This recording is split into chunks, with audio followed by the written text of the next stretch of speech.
Jatin, sir ধোঁয়া বেরোচ্ছে sir. Sir sir ভেতরে কিছু পুড়ছে স্যার। যতীন, যতীন, ও নো, যতীন, ও নো, যতীন, কি হয়েছে? তুমি ঠিক আছো? কে করেছে এরকম? কার জন্য কাজ করো তুমি, বলো? ওই চোখটা সবকিছু দেখতে পায়, সব ভাইকে দেখতে পায়।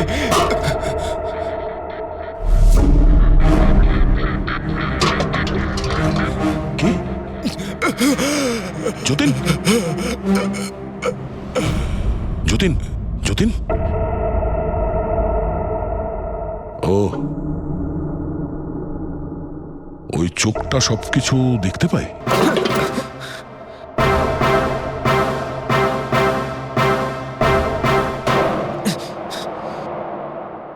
স্যার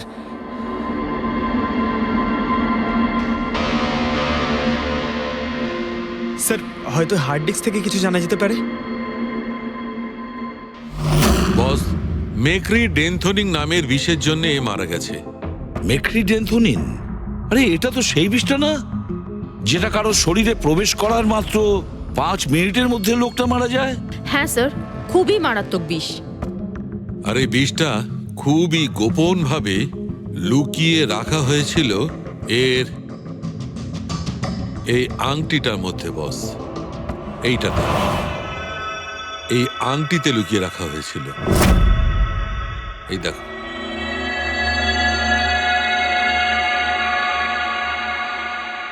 এই যে, এই যে দেখতে পাচ্ছ, ছোট্ট একটা পিন, এই ছুঁচে বিষটা ছিল, আর এইটা এই আংটির ওপর ছিল। আর বস, এই আংটিটার ওপরটাকে যদি এভাবে ঘোরানো হয় তখন এই পিনটা বাইরে বেরিয়ে আসে এইভাবে। আর যখনই এই সূঁচটা ওর আঙুলে ফুটে যায়, সঙ্গে সঙ্গেই বিষটা ওর সারা শরীরে ছড়িয়ে যায়। কিন্তু স্যার, যতীন নিজেকে শেষ করতে যাবে কেন? ফেডরিক, যতীনের ধরা পড়ার ভয় ছিল। একটা কথা তো স্পষ্ট যে যতীন নিজের বসকে, মানে যার হয়ে ও কাজ করত, তাকে খুব ভয় পেত। এত ভয় পেত যে যখন ও জানতে পারে আমরা ওকে ধরতে যাচ্ছি তখন ও সুইসাইড করলো, যাতে ওর সাহায্যে আমরা ওর বসের কাছে পৌঁছতে না পারি। বুঝলে, এই কেসটা শুধু কিডন্যাপিং আর সিরিয়াল কিলিং এর নয়, এটা অনেক বড় চক্রান্ত, খুব বিপজ্জনক বড় একটা চক্রান্ত। এর পেছনে একটা কোনো বড় গ্যাং ইনভলভ, খুব বড় গ্যাং। সেই গ্যাং যার সিম্বল হলো চোখ। স্যার, হ্যাঁ, স্যার ল্যাপটপে কিছুই পেলাম না। সব ফাইল নিজে নিজেই ডিলিট হয়ে গিয়েছে অটো ডিলিটেশনের জন্য। আর হার্ড ডিস্ক? স্যার হার্ড ডিস্কও ড্যামেজ হয়ে গেছিল, কিন্তু একটা লিস্ট আমরা রিকভার করেছি। হ্যাঁ স্যার।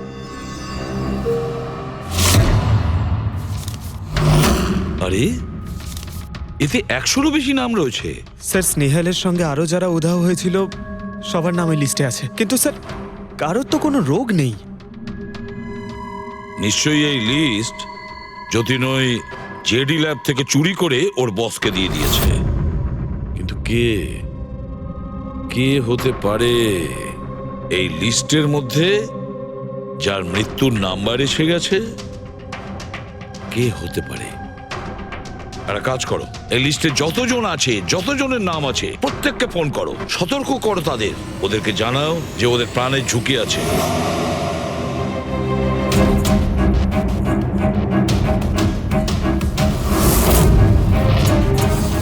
কি? আরে না, আমি আর কি মারছি না। আমি সত্যি সিআইডি থেকে বলছি। আপনার প্রাণ সংশয় আছে, সেই জন্যই বলছি। যতক্ষণ আমরা না বলবো আপনি প্লিজ বাড়ি থেকে বাইরে বেরোবেন না। কি চাকরির ইন্টারভিউ? যেও না আলিশা। কিন্তু আমি তো এক্ষুনি বেরোবো। না, বাড়ি থেকে তুমি বেরিও না। Alisha, Alisha, hello hello hello Alisha. কি হয়েছে হ্যালো? ফেডরিক, কি হয়েছে? স্যার, আলিশা নামের একটি মেয়ের চাকরির জন্য একটা ইন্টারভিউ কল এসেছিল। এখন ওর ফোনটা বন্ধ পাচ্ছি স্যার।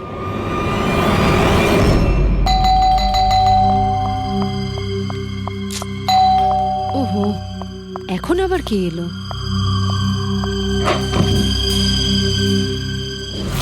আলিশা, হ্যাঁ, আপনারা? সিআইডি। ও মাই গড, মানে আমি যে মডেলিং এর অফারটা পেয়েছি সেটা ভুয়ো? ওই লোকগুলো আমাকে কিডন্যাপ করতে চায়? হ্যাঁ, কিন্তু এখন আর ঘাবড়ানোর কোনো প্রয়োজন নেই। আলিশা এখন ইন্টারভিউর জন্য যাবেও, আর ওর কিছু হবেও না। না স্যার, আমি ইন্টারভিউ দিতে যাব না স্যার, আমার খুব ভয় করছে। তুমি যাবে না, অন্য কেউ যাবে, আলিশা সেজে।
এক্সকিউজ মি, অ্যাকচুয়ালি আমি রাস্তা হারিয়ে ফেলেছি।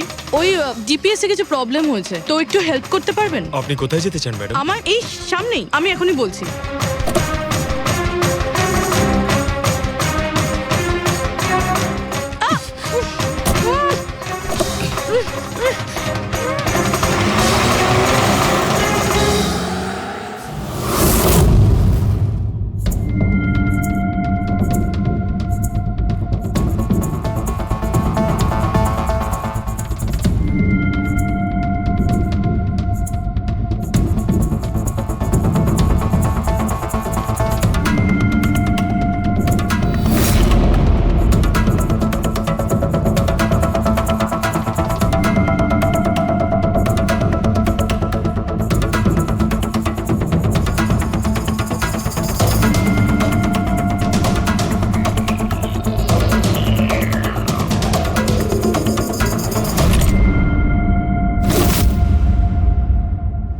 এসব কি করেছিস তুই?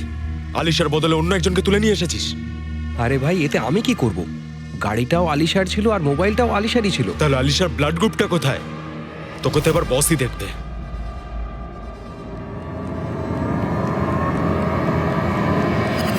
হ্যালো বিউটিফুল, হ্যালো বিউটিফুল, আমাকে খুঁজছিলে নাকি? নাও এসে গেছি আমি তোমার কাছে। হ্যাঁ চলো। ছাড়, ছাড় আমাকে।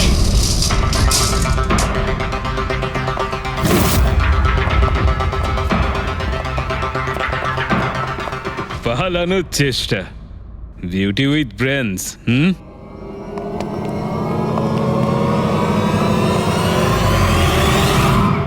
কি হলো? তোমরা কি মাছি দাঁড়াচ্ছিলে নাকি?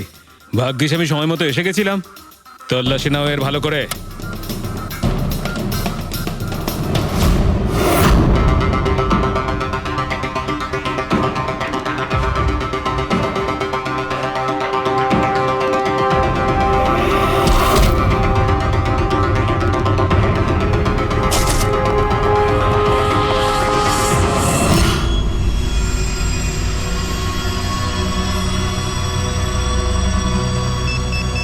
বস, জুতোতে কি আছে? নিজেই দেখে নাও।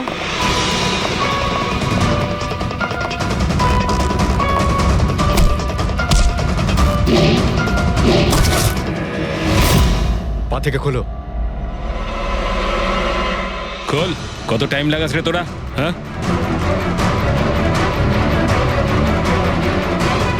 এই কি হয়েছে ভাই? Tracking device.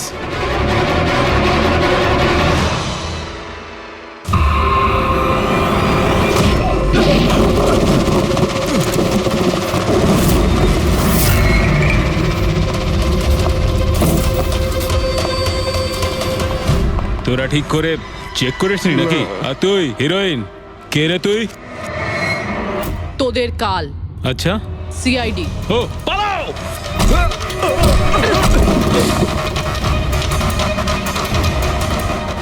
পুরবি স্যার স্যার ওইদিকে পালিয়েছে।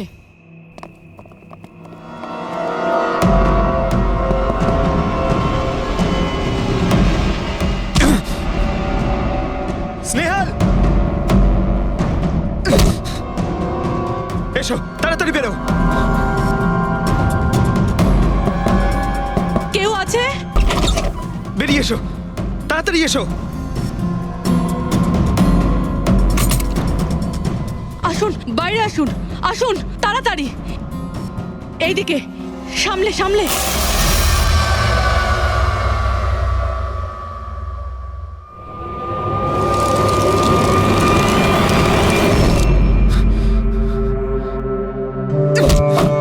স্নেহাল, পঙ্কজ, তুমি ঠিক আছো তো? ভেবেছিলাম আমি আর এখান থেকে কোনোদিন বেরোতে পারবো না। তুমি যেখানেই থাকতে আমি তোমায় ঠিক খুঁজে বার করতাম। তুমি আমাকে এত ভালোবাসো? আরে তোমাকে খুঁজতে গিয়ে আমার 10 কিলো ওজন কমে গেছে, পাগল। চলো চলো, তাড়াতাড়ি চলো।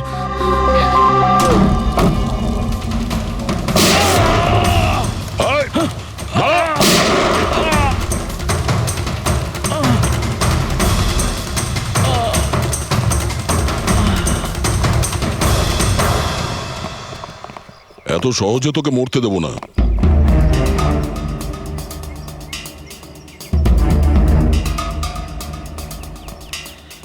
বল, এখানে কি হচ্ছিল? কার কথা এসব কাজ করছিলি তুই? আমরা যাদের জন্য কাজ করি না, তোমরা ওদের ব্যাপারে কিচ্ছু জানতে পারবে না। ওদের চোখ তোমাদের দেখতে পাবে, কিন্তু তোমরা ওদের কখনো দেখতে পাবে না। আমরা দেখতে পাবো না? আহা। শরীরের অঙ্গ প্রত্যঙ্গের জন্য লিভার, কিডনি, আসলে ব্যাপারটা হলো আজকাল সব জিনিস ট্রান্সপ্লান্ট হয়ে যায় তো। কি মানুষের শরীরের অঙ্গ প্রত্যঙ্গ স্মাগলিং এর এত বড় চক্র চলছে? হ্যাঁ, জেডি ল্যাবের মতো এরকম অনেক ল্যাব আছে যেখান থেকে আমরা লোকেদের ডাটাবেস চুরি করি আর ওদের মধ্যে থেকে সুস্থ লোকেদের বাছি, যাতে ওদের অর্গানস বেচে কোটি কোটি টাকা আমরা বিদেশিদের থেকে কামাতে পারি। কোন বিদেশিদের? কোন বিদেশিদের? সারা পৃথিবীর বিদেশিরা একটা স্পেশাল ওয়েবসাইটে আসে যেখানে মানুষের শরীরের আলাদা আলাদা অঙ্গ প্রত্যঙ্গের নিলাম হয়। একবার টাকা আমাদের অ্যাকাউন্টে চলে এলে আমরা ক্লায়েন্টের ব্লাড গ্রুপের লোককে খুঁজে বের করি ওই লিস্ট থেকে। তারপর ওদের 500 টাকা টেস্ট করার জন্য মেসেজ পাঠাস, যাতে এটা জানতে পারিস যে ওদের হাঁটু, লিভার কিংবা হার্ট তোদের ক্লায়েন্টের সঙ্গে ম্যাচ করছে কিনা। হ্যাঁ, একদম ঠিক। ম্যাচ হওয়ার পরে আমরা ওদের ইন্টারভিউয়ের জন্য ডাকি, ঠিক ওই রকম ভাবে যেভাবে একটা মাকড়সা একটা মাছিকে লোভে জেলে ফাঁসায়। এইসব বাজে কাজ করার পরেও আবার দাঁত বার করে হাসছিস?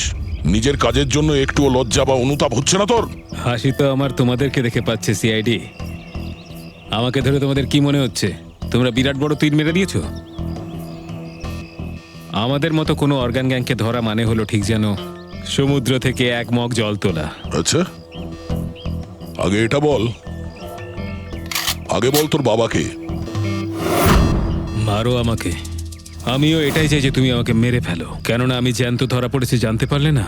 আমার বস, আমার বন্ধু, আমার পরিবার, আমার বাড়ির লোকজন সবাইকে মেরে ফেলবে। কে তোদের বস আর কে কে শামিল আছে তোদের এই চক্রে? এর উত্তর আপনি আমার মুখ থেকে কোনোদিন শুনতে পাবেন না ACP sir.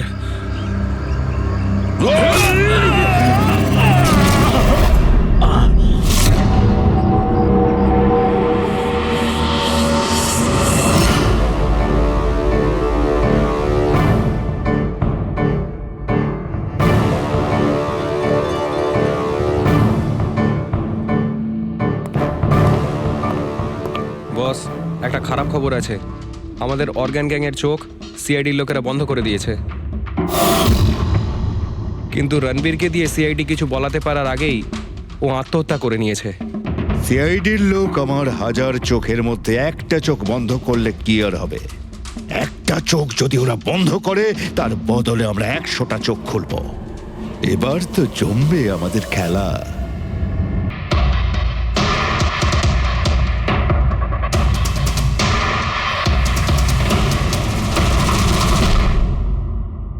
Emergency medical card. এনার আমন্ড আর শেলফিশে অ্যালার্জি আছে।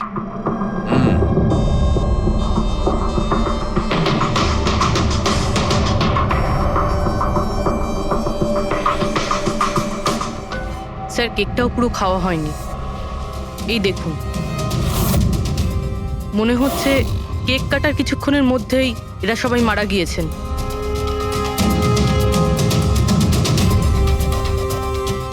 হাতাহাতির কোনো চিহ্নই নেই, সোজা গুলি করেছে।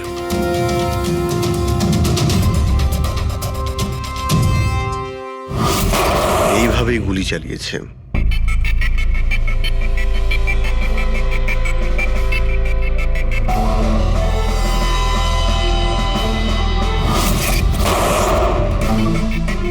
আরেকটা লাশ কোথায়? ভেতরে আছে স্যার।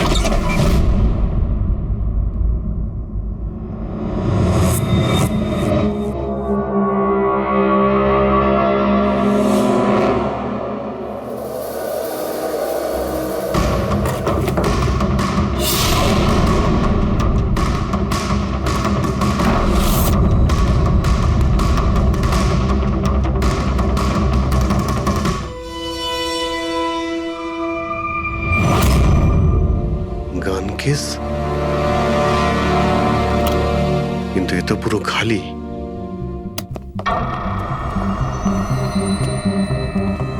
তবে স্যার, এই ঘটনা ঘটেছে কতক্ষণ হয়েছে? এই 4 জনের মৃত্যুই কালকে দুপুর 2টো থেকে 4টের মধ্যে হয়েছে। এরা কে কিছু জানতে পারলে? হ্যাঁ স্যার, উনি সুধীর বাবু, আর কে উইপস ইন্ডাস্ট্রির চেয়ারম্যান। ওর বড় ছেলে নীল, আর এ ওর ছোট ছেলে রিতেশ। আর ভিতরে যে আছে সে সুধীর বাবুর স্ত্রী মায়া। স্যার, নীল আর রিতেশ দুজনেই আর কে উইভস কোম্পানির বোর্ড মেম্বার ছিল, কিন্তু কোম্পানির অবস্থা খুবই খারাপ ছিল, বন্ধ হওয়ার জোগাড়। প্রচুর ধার বাকি হয়ে গেছিল, আর বাজারের ধারও মেটাতে পারছিল না, সমস্যা বেড়েই চলেছিল। তাহলে এখানে সেলিব্রেশন কি জন্য হচ্ছিল? স্যার, সুধীর বাবুর 60তম জন্মদিন ছিল। বার্থডে সেলিব্রেট করছিল? তাহলে নিশ্চয়ই আরো অনেকে এসেছিল। অফিসের কিছু লোক এসেছিল স্যার, আর ওদেরকে জিজ্ঞাসাবাদ করে ছেড়ে দিয়েছি। এরা সবাই এখানে একসাথে থাকতো কি? না না স্যার, এখানে তো শুধু সুধীরবাবু আর মায়া থাকতেন। সুধীরবাবু নীল আর রিতেশের জন্য আলাদা আলাদা বাংলো কিনে রেখেছিলেন, এরা দুজন ওখানেই থাকতো। আজকে তারা বাবার জন্মদিন পালন করতে এসেছিল। স্যার, সন্ধেবেলায় অনেক বড় একটা পার্টি হওয়ার কথা ছিল, কেক কাটার কিছুক্ষণের মধ্যেই সবাই মারা যায়। পার্টি প্ল্যান যারা করেছিল সেই টিমটা এসেছিল, কিন্তু কেউ দরজা খোলেনি দেখে চলে গিয়েছিল। বস, আমার মনে হচ্ছে না যে কেউ বাইরে থেকে এসেছিল। যা কিছু ঘটেছে এই 4 জনের মধ্যেই ঘটেছে। কিন্তু বাড়িতে তো কোনো চাকর অবশ্যই থাকবে। আছে তো, চাকর আছে তো, কিন্তু তারা গ্রামে গেছে। সুধীরবাবু শুধু আজকের জন্য একজন সার্ভেন্ট হায়ার করেছিলেন, সে কাল সকালে কাজ করে গেছিল, আর পার্টি শেষ হওয়ার পরে আজকে এসে পরিষ্কার করার কথা ছিল। পার্টি শেষ হওয়ার আগেই সবকিছু শেষ হয়ে গেছে। মনে তো হচ্ছে এটা মার্ডারই। সরি ডক্টর সালুকে, আমার এটা মনে হচ্ছে যে এই 4 জন ছাড়াও এখানে আরো একজন ছিল, যে বাইরে থেকে ভেতরে এসেছিল। একটু মন দিয়ে দেখো, এখানে কোনো হাতাহাতির কোনো চিহ্ন নেই, আর প্রত্যেকটা জিনিস নিজের জায়গাতেই আছে।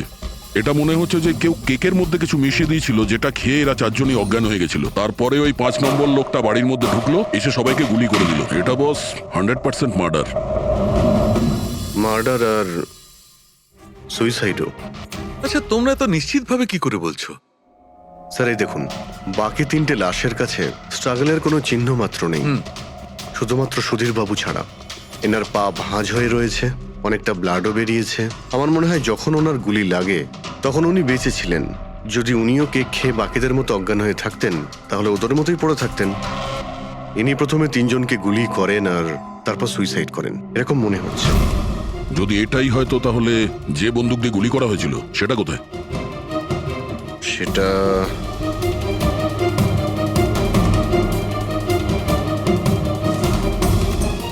এখানে গুলি লেগেছিল মানে মাথাতে। সুধীর বাবু যদি এইভাবে গুলি চালান তো এইভাবেই হয়তো পড়েছেন, আর তখনই হাত থেকে বন্দুকটা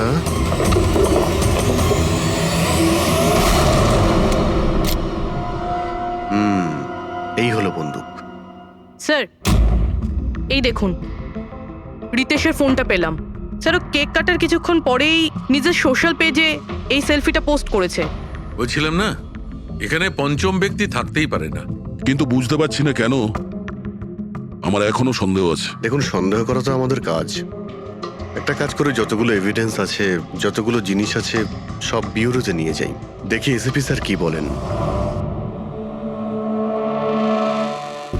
গোলমাল মনে হচ্ছে। বস, আমি ওদের পেটের মধ্যে কেকের টুকরো পেয়েছি, ওই যে কেক ওরা খেয়েছিল। ওই কেকের মধ্যে সেনেটিভ মেশানো ছিল, নেশার ওষুধ। সেনেটিভ? 3 জন খেয়েছে আর অজ্ঞান হয়ে গেছে। 4 জনই? না, 3 জন, নীল, রিতেশ আর মায়া। ওদের 3 জনের পেটের মধ্যেই শুধু কেকের টুকরো পাওয়া গেছে। তার মানে সুধীর বাবু ওই কেকটা খাননি? না দয়া, সুধীর শুধু একজনই ছিল যে গুলি চলবার সময় অজ্ঞান হয়নি। কি সুধীরবাবু নিজের জন্মদিনে এই কেক খাননি? খায়নি, কারণ ওই কেকের মধ্যে বাদাম মেশানো ছিল। কিন্তু স্যার, ওনার বাড়ির লোকের তো নিশ্চয়ই জানা আছে যে ওনার বাদাম থেকে অ্যালার্জি ছিল। এক্স্যাক্টলি। তাহলে এই কেক আনলো কেন? অদ্ভুত ব্যাপার। সুধীর বাবুর বার্থডে ছিল আর কেক ওই 3 জনে খেয়েছিল। কেক 3 জনে খেয়েছিল, কিন্তু ওখান থেকে যে বন্দুকটা পাওয়া গেছে তাতে 4টে গুলি খরচ হয়েছে, যেগুলো এদের গায়ে লেগেছে। অদ্ভুত ব্যাপার যে ওর ওপর সুধীরের আঙুলের ছাপ আছে। আর ওই বন্দুকটাও তো সুধীর বাবুর নামেই রেজিস্টার করা। তো সুধীর বাবু প্রথমে ওই 3 জনকে গুলি করে আর তারপর নিজে সুইসাইড করে। কিন্তু কেন?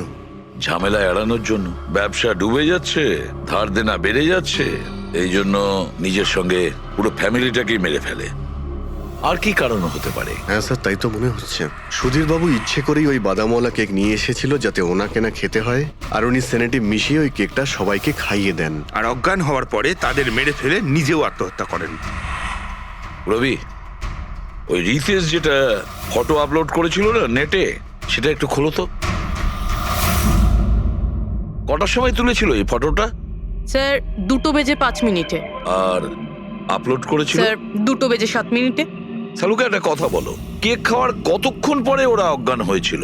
20 থেকে 25 মিনিট। মানে 2:30 না 2:35? আমার মনে হয় ওরা সবাই ওই সময়ই মারা গিয়েছিল, 2:30 থেকে 2:45-এর মধ্যে। মানে সবকিছু ঘটেছে ওই 40 মিনিটের ভেতরেই। 1 মিনিট, ওই দেখো, ওই ছায়াটা কার? ওই শ্যাডো?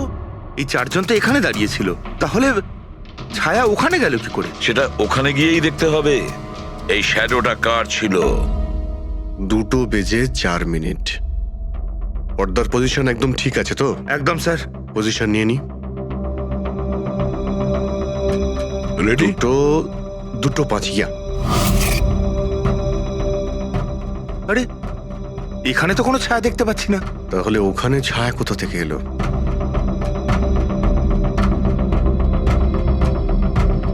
রোদটা এই দিক থেকেই আসছে। পুরবি, তুমি ওইখানটা গিয়ে দাঁড়াও তো। ইয়া, ব্যাস।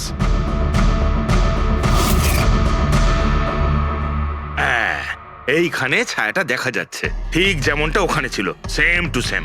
আমি ঠিকই বলেছিলাম, এখানে কোনো 5 নম্বর লোক ছিল। আর সে ওখানেই দাঁড়িয়েছিল যেখানে আমি দাঁড়িয়েছিলাম। এই সেই লোকটাই হবে যে সুধীর বাবু আর তার পরিবারকে মেরেছে। আর সে আমাদের অলমোস্ট ধোকা দিয়ে দিয়েছিল যে এটা মার্ডার কাম সুইসাইড। আর ওর ছায়াই ওকে ধোকা দিয়ে দিয়েছে। কিন্তু স্যার, আমরা এই ছায়ার মাধ্যমে খুনি অবধি পৌঁছবো কি করে? খুনির মেন টার্গেট ছিল সুধীর বাবু, আর সে ওই সময় ওখানেই দাঁড়িয়েছিল। নিশ্চয়ই চেনা জানাই কেউ হবে। কারেক্ট। খোঁজ নিয়ে দেখো সুধীর বাবু পার্টিতে কাদের কাদের ডেকেছিলেন।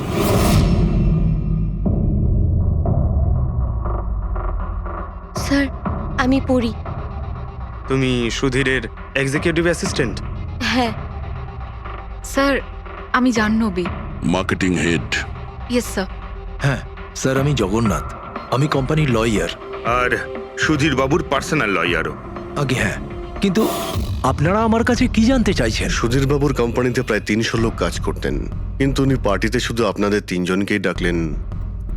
এরকম কিসের বিশেষ সম্পর্ক ছিল আপনাদের সঙ্গে সুধীর বাবুর? স্যার, আমি আগেও বলেছি যে আমি ওনার এক্সিকিউটিভ অ্যাসিস্ট্যান্ট। তো একজন এক্সিকিউটিভ অফিসারের সঙ্গে এতটা পার্সোনাল রিলেশনশিপ? স্যার, আমি ওনার শুধু কাজই না, বরং ওনার পার্সোনাল লাইফও ম্যানেজ করতাম। আই মিন পার্সোনাল আর প্রফেশনাল দুটোই। আর ওই দিনও আমি পার্টি ম্যানেজ করতে গেছিলাম, সেলিব্রেট করতে না। আর উকিল বাবু আপনি? স্যার, আমি আর সুধীর হলাম ছোটবেলাকার বন্ধু। ওর বার্থডে আর আমি যাব না, এটা কি করে হতে পারে? আর আপনি, আপনাকে কেন ইনভাইট করেছিল সুধীর বাবু পার্টিতে? স্যার, আমাকে সুধীর স্যার না, নীল ইনভাইট করেছিল। আমি আর নীল খুব ভালো বন্ধু ছিলাম। I see. তো আপনি ওনার পুরো শিডিউল ম্যানেজ করতেন? তো এই বার্থডে পার্টির দিন কেউ কেউ কি আসার কথা ছিল? কোনো মিটিং রেখেছিলেন আপনারা? স্যার ওই দিন ব্যাংক হলিডে ছিল, তার জন্য কোনো মিটিং বা অ্যাপয়েন্টমেন্ট ছিল না। আর ওনার বার্থডে ছিল, তাই উনি পুরো দিন ওনার ফ্যামিলির সাথেই কাটাতে চাইতেন। দুপুর 2টো থেকে 3টের মধ্যে আপনারা কোথায় ছিলেন? স্যার আমি তো আমার বাড়িতেই ছিলাম, ভি ব্লগ বানাচ্ছিলাম। Vlog? Video blog. আমার একটা ইন্টারনেট চ্যানেল আছে যেখানে আমি ভিডিও বানিয়ে আপলোড করি। স্যার আমি বাড়িতে ঘুমোচ্ছিলাম, আমার শরীরটা ঠিক ছিল না। স্যার আমি আমার ফ্যামিলির সাথে ফিল্ম দেখতে গিয়েছিলাম। আচ্ছা, কিছুদিনের মধ্যে সুধীর বাবুর ব্যবহারে কোনো পরিবর্তন দেখেছিলেন আপনারা? হ্যাঁ স্যার, আমি একটা জিনিস নোটিস করেছিলাম। স্যার আজ থেকে ঠিক 1 মাস আগে আমাদের মিটিং চলছিল।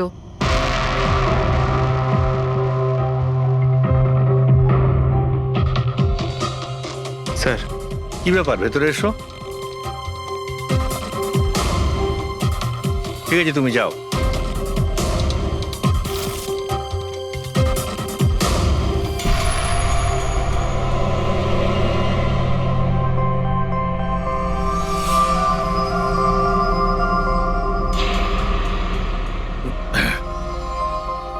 Sorry gentleman, meeting is over. বাচ্চাদের পোশাক? Yes sir. আচ্ছা, আর কিছু নোটিস করেছিলেন আপনারা? কোনো কোনো অদ্ভুত কিছু? হ্যাঁ স্যার, এই 2 সপ্তাহ আগে উনি আমাকে বলেছিলেন যে উনি ওনার দলিল চেঞ্জ করতে চান। উইল বদলাতে চাইছেন কেন? জানি না স্যার, ওনার দলিলে 3 জন মানুষের নাম ছিল, একজন ওনার স্ত্রী মায়া আর 2 জন ওনার ছেলে। কিন্তু উনি চতুর্থ একজনের নাম জুড়তে চাইছিলেন, অ্যাড করতে কি চাইছিলেন। কি নাম ছিল ওই চতুর্থ জনের? ওনার নাম তো উনি বলেননি। আপনি কি উইলটা বদলেছিলেন? আসলে আমি পেপার সব তৈরি করে দিয়েছিলাম, ব্যাস নাম ভরে ওতে সুধীরকে সই করতে হতো। জানি না কি হলো, হঠাৎ নিজের বার্থডের কিছুদিন আগে ও আমাকে বলল যে দলিল বদলাতে চায় না, ওই পুরনো দলিলটাই থাকবে। ঠিক আছে, এই চতুর্থ ব্যক্তি আবার কোথা থেকে এলো, যার নাম সুধীর বাবু নিজের উইলে ইনক্লুড করতে চেয়েছিলেন? সুধীরজির মৃত্যুর এই চতুর্থ জনের সঙ্গে কোনো কানেকশন থাকতে পারে। আমার তো এটাই কিছুতে মাথায় ঢুকছে না। বাচ্চাদের পোশাক কেউ কাউকে কেন পাঠাতে যাবে? বাচ্চাদের জামা কাপড় পাঠানো হয়েছিল, তাহলে ওই এনভেলপটা কোথায় গেল? সুধীর বাবুর রুমটা তো আমরা ভালো করে চেক করেছি, ওখানে তো কিছুই পাইনি আমরা। বাড়িতে নয় তো অফিসে?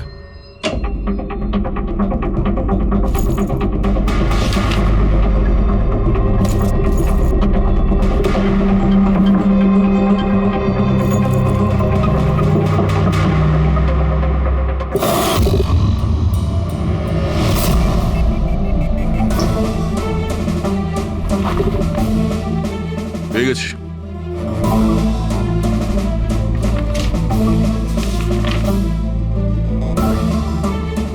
আরে এতে তো দেখছি কোনো পোস্টাল স্ট্যাম্প বা যে পাঠিয়েছে তার নামই নেই। তাহলে পার্সেল এখানে পৌঁছলো কি করে? মনে হচ্ছে এই এনভেলপটা সোজা কেউ কোম্পানির পোস্ট বক্সে ঢেলে দিয়েছিল।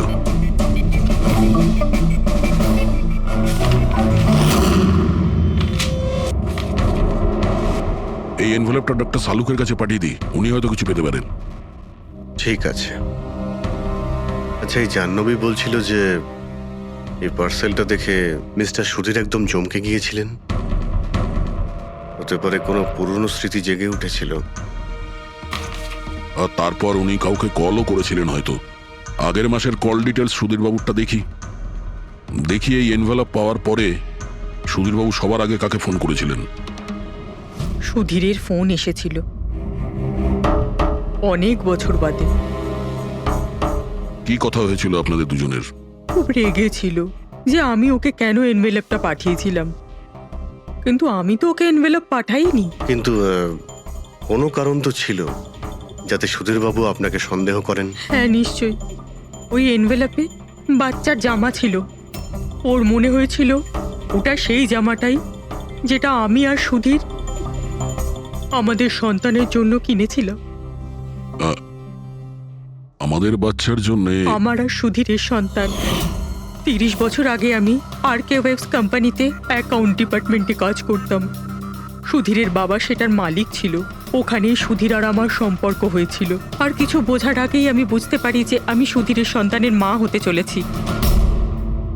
তো আপনাদের দুজনের বিয়ে হয়নি? না, হয়নি। সুধীর তো কথা দিয়েছিল, কিন্তু ওর প্যারেন্টস রাজি হয়নি, কারণ আমি ওদের স্টেটাসে ছিলাম না। ওনারা তো সুধীরের বিয়ে অনেক বড়লোক বাড়িতে আর সেম স্টেটাসে করতে চেয়েছিলেন।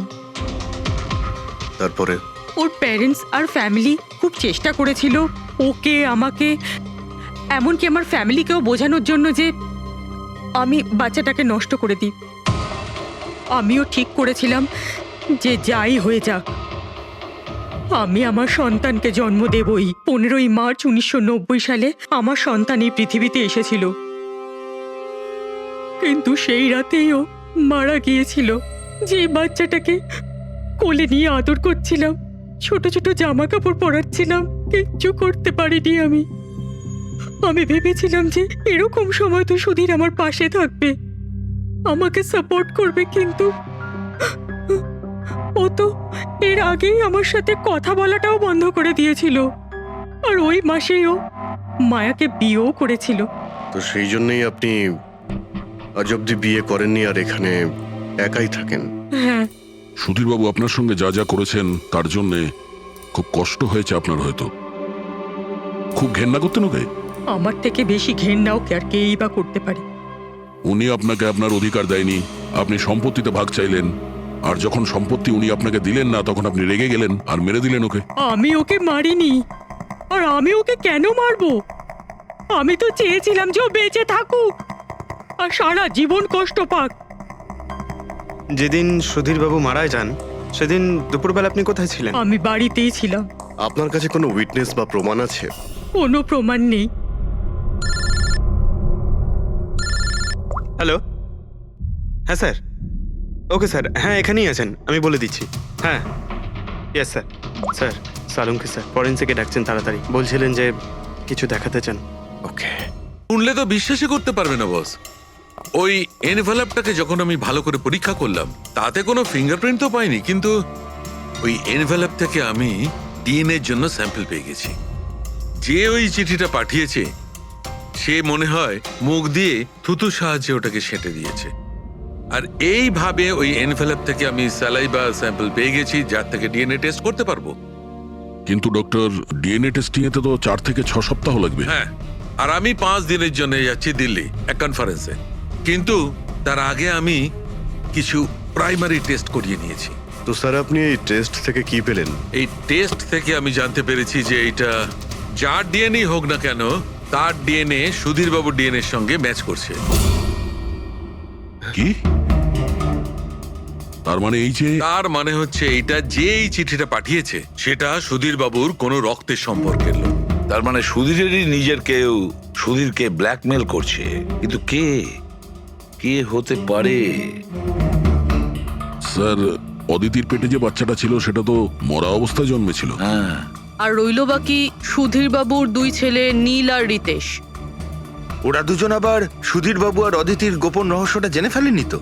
হতে পারে তার জন্যই ব্ল্যাকমেল করছিলেন, বাচ্চাগুলোর পোশাক পাঠিয়ে। আচ্ছা স্যার, ওই যে বাচ্চাদের পোশাক পেয়েছিলাম ওগুলো কি সত্যিই পুরনো নাকি ময়লা টয়লা করে পুরনো দেখানোর চেষ্টা করা হয়েছে? আমি ওগুলোকে স্পেশালাইজড ল্যাবে পাঠিয়ে দিয়েছি চেক করার জন্য, তাড়াতাড়ি জানা যাবে।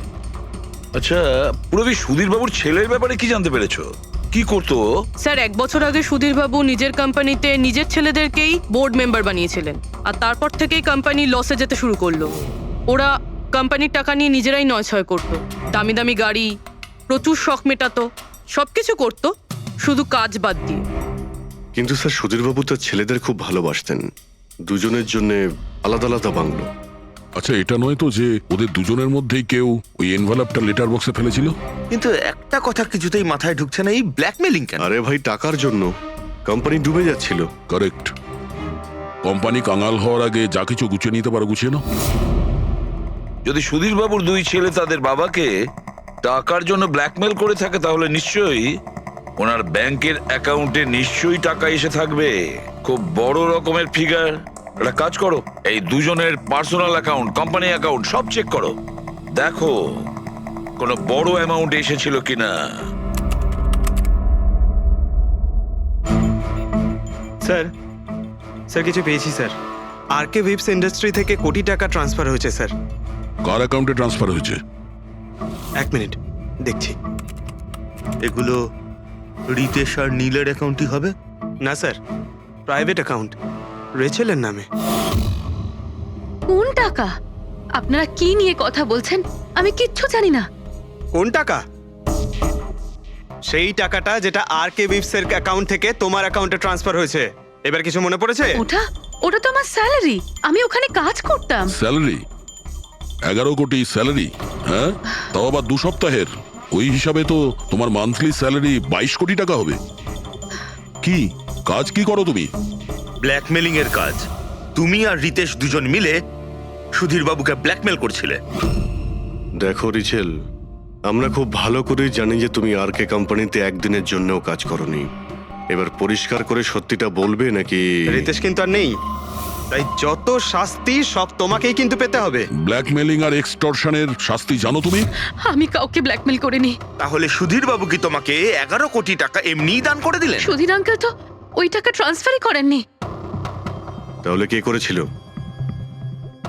আমার বয়ফ্রেন্ড রিতেশ। ও আমাকে বলেছিল যে ওর কোম্পানির টাকা ও কিছুদিনের জন্য অন্য কোথাও রাখতে চায়। অন্য কোথাও? কেন? জানি না, আর আমি জিজ্ঞাসাও করিনি।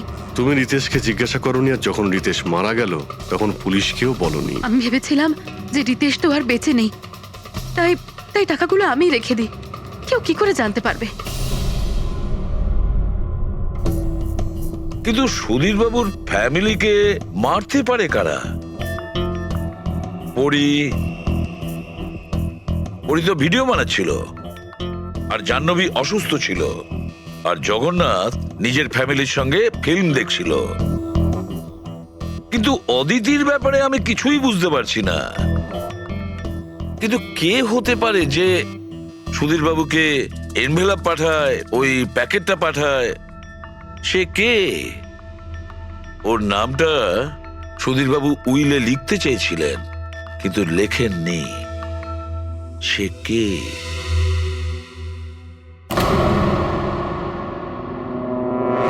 প্রেমের দ্বিতীয় কেকটা কোথা থেকে আসলো? হ্যাঁ স্যার, এখানে দুটো কেক। সেটাই তো, যখন বার্থডে ছিল সুধীর বাবু তার নিজের ফ্যামিলির সঙ্গে, ছোট কেকটা কেন কাটতে যাবে যেখানে এত বড় কেকটা রয়েছে এর সামনে? স্যার, যাতে ও রাতে পার্টিতে বড় কেক খেতে পারে। আরে ভাই, সুধীর বাবু কি 18 বছরের বাচ্চা ছিল নাকি যে নিজের বার্থডেতে দুটো কেকের অর্ডার দেবে? স্যার, হতে পারে এই কেকটা ওনাকে কেউ গিফট করেছে, এই বাদামওয়ালা সেটা কেক। তো বক্সে নিয়ে আসবে, আর তার উপরে কেক শপের নামটাও লেখা থাকবে। না স্যার, ওখানে তো আমরা কোনো বক্স পাইনি। ছিল না? হতে পারে কেউ এই কেকটা বাড়িতে বানিয়েছে, সেই জন্যই আমরা ওখানে বক্স পাইনি। কিন্তু এই আমন্ড দেওয়া কেক পাঠালোটাকে? স্যার, হ্যাঁ স্যার, আমি জাহ্নবীর সোশ্যাল প্রোফাইল চেক করছিলাম। স্যার, এখানে ওর অনেক ছবি আছে যেখানে ও কেক আর পেস্ট্রি বেক করছিল। বেকিং ও খুব পছন্দ করে। হ্যাঁ, আমি বেকিং পছন্দ করি, তাতে কি? তো কিছু না, তুমি বাদামওয়ালা কেক বানিয়েছিলে না সুধীর বাবুর জন্য?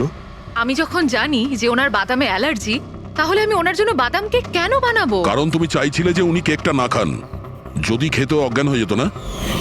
আর তুমি চাইতে যখন তুমি ওকে মারবে তখন যেন ওর জ্ঞান থাকে, কষ্ট পায় তোমার সামনে, প্রাণ ভিক্ষা করে, তাই না?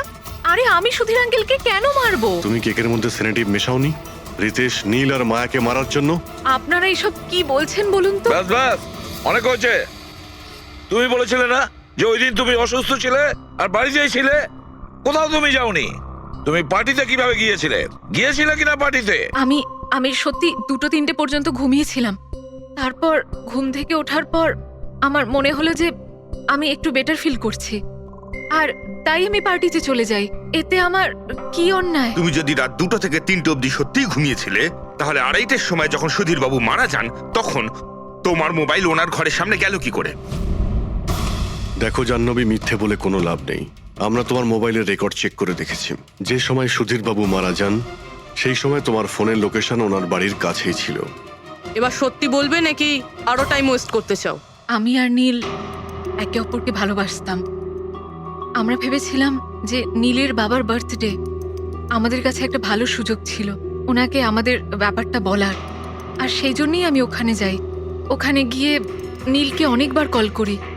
প্রায় 1 ঘন্টা ওখানে ছিলাম আমি, কিন্তু নীলের কোনো কল আসেনি। আমি ভেবেছিলাম নীল হয়তো সময় পাচ্ছে না আমাকে কল করার। মিথ্যে কথা। তোমার মনে হয়েছিল নীল তোমাকে ঠকাচ্ছে, সেই কারণে তুমি ওকে আর ওর পুরো ফ্যামিলিকে মেরে দিয়েছো। এই আপনারা কি বলছেন বলুন তো? আমি বেকিং করতে ভালোবাসি, তার মানে তো এটা নয় যে খুনটা আমি করেছি। ইন্টারনেটে রেসিপি দেখে তো যে কেউ কেক বানিয়ে ফেলতে পারে। কেক বানানো কি এমন কঠিন কাজ? আর রিতেশের গার্লফ্রেন্ড রেচেল, ও তো বেকিং করে। আপনারা ওকে কি কেন কিছু জিজ্ঞেস করছেন না? সবাইকে জিজ্ঞেস করবো আমরা। ডাকো সবাইকে। ভীষণ ইন্টারেস্টিং কেস এটা। এরকম খুব কম হয় যে এতজনের কাছে একটা লোকের প্রাণ নেওয়ার জন্য সুযোগও আছে আর মোটিভও আছে। আপনারা আবার? আরে স্যার, আমি কেন মারবো ওনাকে? আপনি নীলকে বিয়ে করতে চেয়েছিলেন, ওর ফ্যামিলির লোকেরা রাজি হয়নি। এ তো খুব বড় একটা কারণ খুন করার। আর সুধীর বাবুর ফ্যামিলির জন্য আত্মমর্যাদা, সোশ্যাল স্ট্যাটাস অনেক গুরুত্বপূর্ণ ব্যাপার ছিল। এর সবচেয়ে বড় এক্সাম্পল অদিতি দেবী। আর সুধীর বাবু এই নিজের সম্পত্তি আর স্ট্যাটাসের জন্য আপনার জীবন নষ্ট করে দিয়েছেন। তাহলে আপনার থেকে বেশি ঘৃণা আর কে করতে পারে? আমার কাছে পয়সার কোনো মূল্য নেই, আর না কোনো বিষয়ে রিগ্রেট। আফসোস তো তোমার হওয়ার কথা রাচেল। এখানে তো 5,000 টাকার জন্য মানুষ মানুষকে খুন করে, আর তুমি তো বসে বসে 11 কোটি টাকা পেয়েছো। আর আপনি? আপনার হাতে তো সুধীর বাবু তার লাইফের রিমোট কন্ট্রোল দিয়ে দিয়েছিল। আপনি সবই জানতেন ওনার ব্যাপারে। এটাও জানতেন যে উনি ওনার গানটা কোথায় রাখেন। দেখুন, আপনাদের যা ইচ্ছে বলতে পারেন। আমি আপনাকে আগেও বলেছিলাম যে আমি সেদিন ঘরে ভিডিও ব্লগ বানাচ্ছিলাম। চাইলে আমার ফোনও চেক করতে পারেন। হ্যাঁ হ্যাঁ, নিশ্চয়ই। ওই দেখি, জানা তো যাবে কিভাবে ভিডিও ব্লগ বানানো যায়।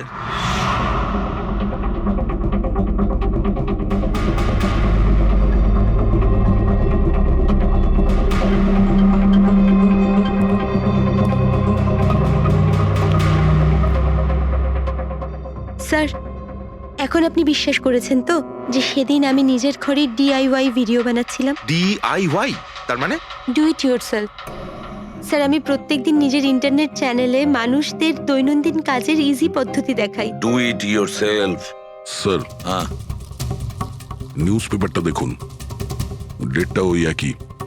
হ্যাঁ সেটাই তো আছে। মানে ভিডিও ওই দিনই শুট করা হয়েছিল?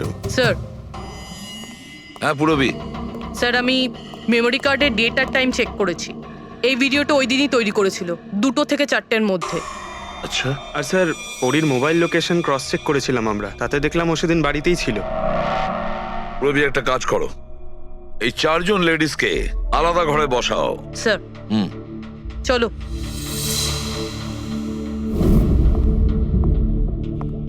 স্যার, কি ভাবছেন আপনি? সমস্ত প্রমাণ তো ওর পক্ষেই দেখছি। এই কেসটা তো আমি অন্ধকারে ডুবে যেতে দেখছি। ঠিক একটা কথা তো পরিষ্কার, যখন অন্ধকার হয় তখন কোনো ছায়া পড়ে না। কিন্তু আমার মনে হয় এই পুরো কেসটাই ছায়ারই খেলা। সানডাইল জানো তো?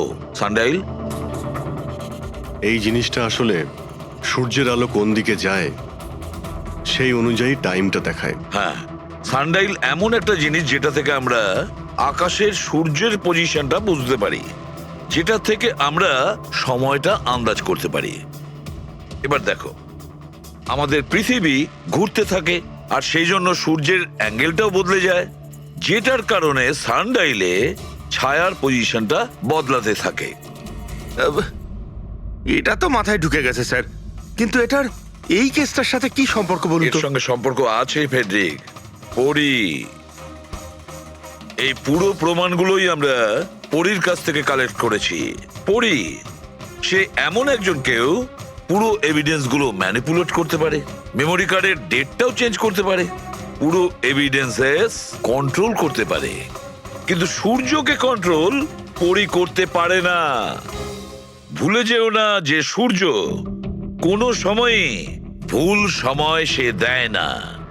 তার মানে ওরি ভিডিওতে ডেট আর টাইম দুটোই চেঞ্জ করে দিয়েছে? হয়তো চেঞ্জ করেছে বা করেনি, কিন্তু এখন আমরা এই ছায়াকে প্রশ্ন করব যে পরি সত্যি বলেছে না মিথ্যে বলেছে? কারেক্ট। এই সেটিংটা একদম সেরকমই হয়েছে যেমন পরীর ভিডিওতে ছিল। আর রোদও সেই রকম আছে সেদিন যেরকম ছিল। শুধু পরীর জায়গায় পুরবি দাঁড়িয়ে আছে। স্যার আমরা এখানে কি করব? আগামী 6 ঘন্টা পর্যন্ত পুরবীকে এইভাবেই দাঁড়িয়ে থাকতে হবে যেভাবে ভিডিওতে পরী দাঁড়িয়েছিল। আমরা এটাই দেখতে চাই যে যদি পরী সত্যি কথা বলে তাহলে 2 থেকে 4টের মধ্যে পুরবীর মুখে ঠিক সেই জায়গা থেকে রোদ্দুর পড়বে যেমন পরীর মুখে ছিল। আর স্যার যদি আমার ছায়া পরীর ছায়ার সাথে ম্যাচ না করে তো? তো দেখতে হবে। ক্যামেরা অন করো।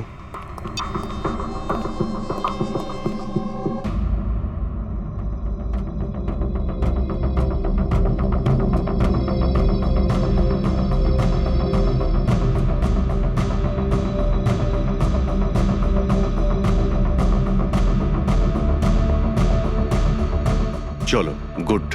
ওকে পুরবী, রিল্যাক্স। আচ্ছা কি আছে এই ভিডিওতে? আরে দেখতে দাও ভাই।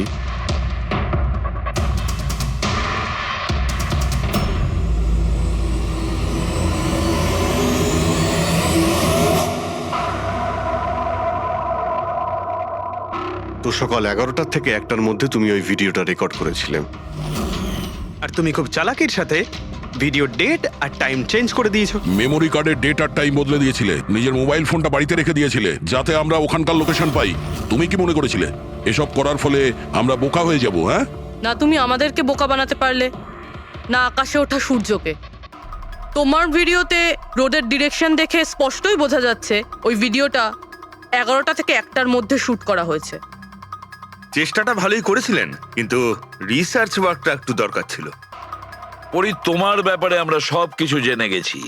পড়ি আমাদের হয়তো ম্যাক্সিমাম 4 সপ্তাহ সময় লাগবে তোমার ডিএনএ টেস্ট করে এটা প্রমাণ করতে যে তুমি সুধীর বাবুর মেয়ে, কিন্তু তাতে সত্যিটা বদলে যাবে না।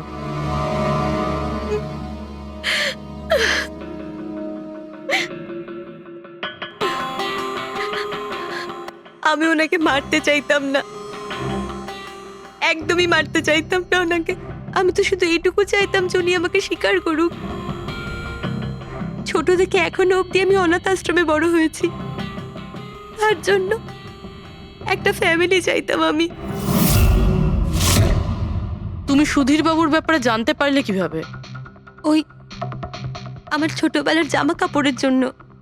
ওই জামা কাপড়ে হসপিটালের কার্ড ছিল, উনি ওটা বের করতে ভুলে গেছিলেন। ওই কার্ডে বাবার নাম্বারও ছিল। তারপর আমি বাবাকে অনেক খুঁজলাম, তখন শেষ পর্যন্ত ওনার কোম্পানির কথা জানতে পারলাম। কিন্তু তুমি ওনার কোম্পানি কেন জয়েন করলে? তুমি চাইলে সুধীর বাবুকে অন্য জায়গাতেও কথাটা বলতে পারতে যে তুমি ওনার মেয়ে। কিন্তু আগে আমি ওনার সাথে দেখা করতে চাইতাম, চিনতে চাইতাম ওনাকে। তারপর আস্তে আস্তে জানতে পারলাম যে উনি খারাপ মানুষ নন, মনের দিক থেকে খুবই বড়। তখন আমি ভাবলাম যে হয়তো ওই সময় ওনার অবস্থা খুব খারাপ ছিল, তাই অনাথ আশ্রমে দিয়েছিল আমাকে। কিন্তু এখন তো ওনার খুব ভালো অবস্থা, এখন তো উনি আমায় আপন করতে পারতেন। তাহলে ওনার সঙ্গে দেখা হতে না হতে প্রপার্টিতে ভাগ কেন চাইলে? কারণ আমি জানতে চাইতাম যে ওনার কাছে ইম্পর্টেন্ট কি, টাকা না আমি। তার জন্যই সুধীর বাবু ওনার উইল চেঞ্জ করতে চাইছিলেন। হ্যাঁ, আর এটা শুনে আমি খুব খুশি হয়ে গেছিলাম। কিন্তু সুধীর বাবু তার সিদ্ধান্ত বদলে ফেলেছিলেন, যেটা তুমি সহ্য করতে পারোনি।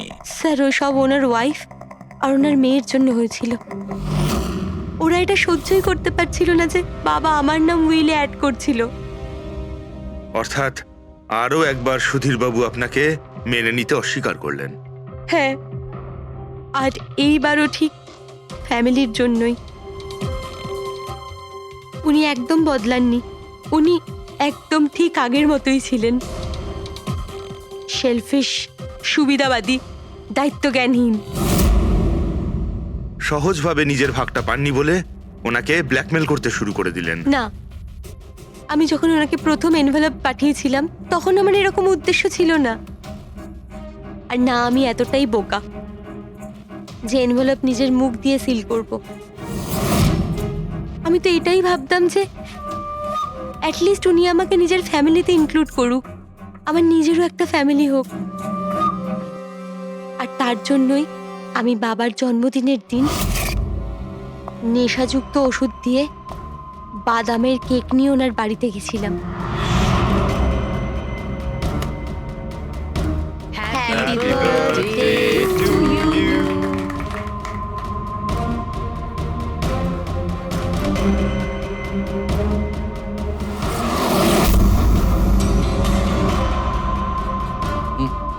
আমার অ্যালার্জি আছে।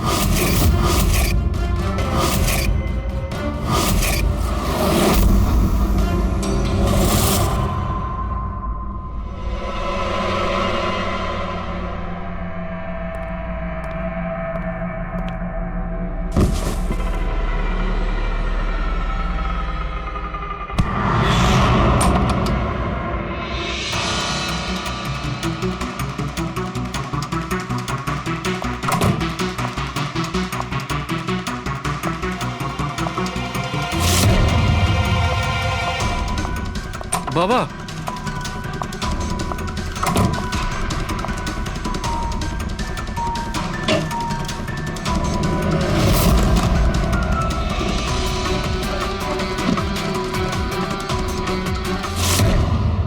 তুমি সুধীরবাবুর পুরো ফ্যামিলিকে মারতে চেয়েছিলে না? তোমার লক্ষ্য পূরণ হয়েছে। এবার তোমার সঙ্গে ওনার ফ্যামিলির লাস্ট মেম্বারও শেষ হয়ে যাবে। জেল যাওয়ার আগে আমরা তোমার সঙ্গে কারোর সঙ্গে দেখা করিয়ে দিতে চাই।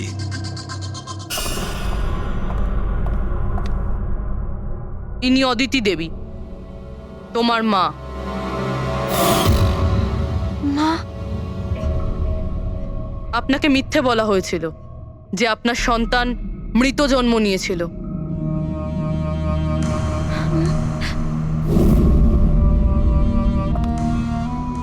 মা,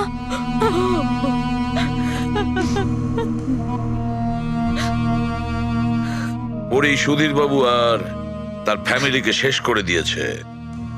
আমরা দুঃখিত, আপনারা দুজন আবার বিচ্ছিন্ন হয়ে যাচ্ছেন। কত দূর এখান থেকে? হ্যালো স্নেহাল,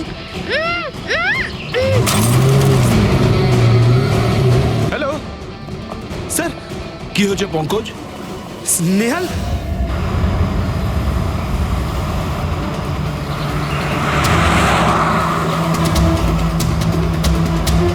স্যার এটা স্নেহালের গাড়ি স্যার।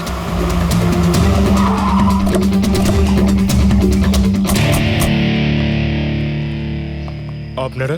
সিআইডি। স্যার আমি ইন্সপেক্টর মহেশ।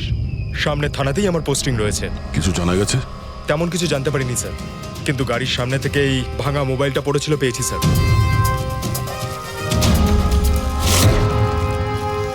স্যার এটা স্নেহালের স্যার। এটা তো পুরোপুরি ভেঙে গেছে, মনে হচ্ছে কোনো গাড়ি চাপা দিয়ে এটাকে ভেঙে দেওয়া হয়েছে। স্যার হয়তো অপরাধী এই গাড়িটা করেই এসেছিল আর তারপরে ওকে এই গাড়িটা করেই নিয়ে গিয়েছে। স্যার এদেরকে যদি একবার হাতে পাই না, একটাকেও ছাড়বো না। আচ্ছা পঙ্কজ, স্নেহালের কারোর সঙ্গে কোনো শত্রুতা ছিল? স্যার সাদা সিধে মেয়ে ছিল স্যার, ওর কারোর সঙ্গে কোনো শত্রুতা নেই। ঠিক আছে, আমরা স্নেহালকে খুব তাড়াতাড়ি খুঁজে বার করবো। এটা স্নেহালের ব্যাগ, পার্টস, এই ল্যাপটপের মতো দামি জিনিসটাও গাড়িতে। স্যার এই অপরাধটা লুটপাটের জন্য তো শুধু হয়নি। আমি একটা কথা কিছুতেই বুঝতে পারছি না, এই স্নেহাল পুনা যাচ্ছিল তো এই রাস্তায় কেন এলো? মানে এই রাস্তা তো পুনায় যায় না। জিপিএস এর জন্য স্যার, জিপিএস দেখে ওই রাস্তায় এসেছে। জিপিএস ভুল রাস্তায় নিয়ে এসছে, এটা কি করে সম্ভব? স্যার অ্যাকচুয়ালি কি হয়েছিল, জিপিএস হাইওয়েতে ট্রাফিক জ্যাম দেখিয়েছিল, সেই জন্য এই রাস্তাটা ধরেছিল। ও, তার মানে স্নেহাল খুব বড় ষড়যন্ত্রের শিকার হয়েছে। গাড়িতে কিছু পাওয়া গেল সারিকা? কিচ্ছু পাওয়া যায়নি, আর না পাওয়ার কোনো আশা আছে। কেন এরকম কেন বলছো? তুমি এই গাড়িটার থেকে কোনো অদ্ভুত স্মেল পাচ্ছ কি? হ্যাঁ, এই কেমিক্যালের মতো কোনো একটা জিনিসের গন্ধ। এক্স্যাক্টলি, এটা কেমিক্যালের গন্ধ। অপরাধী যাওয়ার আগে এই গাড়িটা ভালো করে পরিষ্কার করে গেছে জিম্বোকোলক্সি নামের কেমিক্যাল দিয়ে। এখন এই গাড়িটার থেকে না তো কোনো আঙুলের ছাপ পাওয়া যাবে আর না ডিএনএ। এই কাজটা তো কোনো প্রফেশনালের। স্যার খুনি যদি প্রফেশনাল হয় তাহলে ওকে খুঁজতে অনেক সময় লেগে যাবে স্যার। পঙ্কজ, তোমাকে কিছুক্ষণের জন্য ভুলতে হবে যে স্নেহাল তোমার বন্ধু, একজন সিআইডি অফিসারের মতো ভাবো। Right sir. স্নেহালের মম ড্যাড, আন্টি। বাবা পঙ্কজ, কিছু জানতে পারলে? আন্টি আপনি চিন্তা করবেন না স্যার, আমাদের পুরো টিম রয়েছে, স্নেহালকে খুঁজে বার করব। সকাল সকালও বাড়ি থেকে বেরোনোর সময় খুব খুশি ছিল, জব ইন্টারভিউয়ের জন্য যাচ্ছিল তো। আমি ওকে বলেও ছিলাম তুই পুনা যাচ্ছিস যখন ট্রেনে চলে যা, কিন্তু ও আমার কথা শুনলো না। এই স্নেহাল পুনা যাচ্ছে সেটা কে কে জানতো? আমরা বাড়ির লোকেরা আর ওর কিছু বন্ধু বান্ধব। পুনাতে কোন কোম্পানিতে যাচ্ছিল এই ইন্টারভিউ দিতে? Okay take. ওখান থেকে রোহিত বলে একজন ফোন করেছিল। রোহিত? আপনাদের ছাড়াই রোহিত জানতো যে স্নেহাল পুনা আসছে?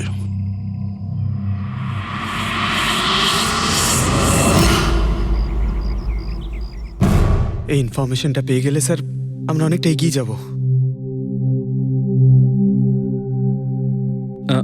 হ্যালো স্যার, আমি হলাম রোহিত, এই কোম্পানির এইচআর ম্যানেজার। রোহিত, স্নেহাল নামের একটা মেয়ে তোমার কোম্পানিতে আসার কথা ছিল না জব ইন্টারভিউ দিতে? জব ইন্টারভিউয়ের জন্য? আগে না তো। না মানে কি বলতে চাইছেন? এই ইমেলটা আপনাদের কোম্পানি থেকে পাঠিয়েছিল তো? এটা তো আমাদের কোম্পানির ইমেল অ্যাড্রেসই নয়, কেউ নকল ইমেল থেকে হয়তো এনাকে বোকা বানিয়েছে। আচ্ছা, এরকম না তো যে এখন তুমি আমাদের বোকা বানাচ্ছ? হ্যাঁ স্যার, এই দেখুন আমার কার্ড, এখানে কোম্পানির ইমেল আইডি পরিষ্কার করে লেখা আছে। যদি আপনি চান তাহলে আমি কোম্পানির বসের সাথেও আপনার দেখা করাতে পারি। আমাদের কোম্পানির সমস্ত পজিশনই ফুল আছে, আর এখানে কোনো কাজের জন্য কোনো ইন্টারভিউই চলছে না। স্যার, তার মানে এই ইমেলটাও ওই অপরাধীরাই পাঠিয়েছে। অনেক বড় প্ল্যানিং করেছিল কেউ, সে যেই হোক স্নেহালের সম্পর্কে অনেক কিছু জানে। পঙ্কজ, একটু ঠান্ডা মাথায় ভেবে তারপরে বলো, স্নেহালের সঙ্গে কারোর কি কোনো শত্রুতা ছিল? না স্যার। আরে একটু ভেবে চিন্তে বলো, হয়তো কখনো বলেছিল কারোর সঙ্গে ঝগড়া হয়েছিল। হ্যাঁ, মনে করো। দেখো ভাই পঙ্কজ, পৃথিবীতে এমন কোনো মানুষ নেই যার কখনো না কখনো কারোর সঙ্গে মনোমালিন্য হয়নি। তবে আরে ছোটখাটো ঝগড়া হয়তো হয়েছিল কারোর সঙ্গে। স্যার ছোটখাটো ঝগড়া হয়তো ওর বন্ধুদের সঙ্গে হয়েছে স্যার, কিন্তু এমন বড় কোনো ব্যাপার হয়নি যে ওকে কেউ এভাবে তুলে নিয়ে যাবে। আর স্যার, স্নেহালের বাড়িতে কোনো কিডন্যাপারের ফোন পর্যন্ত যায়নি মুক্তিপণের টাকা চেয়ে। স্যার ও মিডল ক্লাস ফ্যামিলি থেকে বিলং করে স্যার, আর স্যার কেউ যদি মুক্তিপণ দাবি করে ওরা দিতেও পারবে না। পঙ্কজ, তুমি বলছিলে যে জিপিএস ওকে ভুল রাস্তায় পাঠিয়েছিল, তাই তো? আর জিপিএস থেকে ও বুঝতে পেরেছে যে ট্রাফিক জ্যাম আছে এক্সপ্রেসওয়েতে, তাই তো? Yes sir. কিন্তু স্যার, ট্রাফিক পুলিশের লোকরা তো বললেন হাইওয়েতে কোনো জ্যামই ছিল না সেদিন। সেটাই তো, তার মানে জিপিএস ওকে ভুল ইনফরমেশন দিয়েছিল। স্যার জিপিএস ভুল ইনফরমেশন কি করে দিতে পারে স্যার? আজকাল তো প্রায় সকলেই জিপিএস ব্যবহার করে। প্রবলেম জিপিএস এ নয়, প্রবলেম হলো এটা যে আজকাল যেভাবে computer, mobile phone, laptop hack হয় সেভাবে জিপিএসও হ্যাক করা যেতে পারে। হ্যাঁ, হতেই পারে। আর অপরাধীরা যেখানে এরকম প্ল্যান করতে পারে তখন জিপিএস হ্যাক করা ওদের কাছে কোনো ব্যাপারই না। স্যার, স্যার বিগত 5-6 মাসে এরকম আরো অনেক লোক আছে যারা স্নেহালের মতনই গায়েব হয়ে গেছে। এদেরও গাড়ি থেকে কিডন্যাপ করা হয়েছে, আর সেই কেমিক্যালও ছেটানো হয়েছিল ওই গাড়িগুলোর মধ্যে যাতে প্রমাণ লোপাট করা যায়। ও মাই গড, কি হয়েছে স্যার? এখনো পর্যন্ত এদের খুঁজেই পাওয়া যায়নি।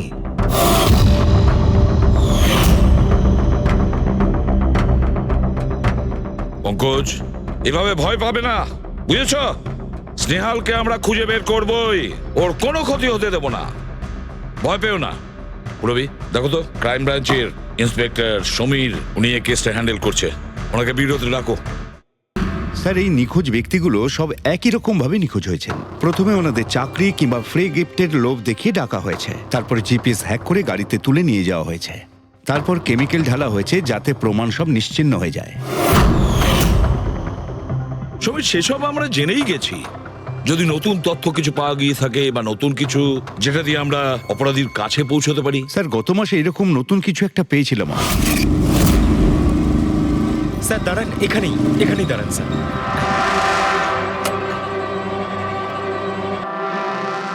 কোথায় আছে? ওই যে স্যার, ওই গাছটার নিচে।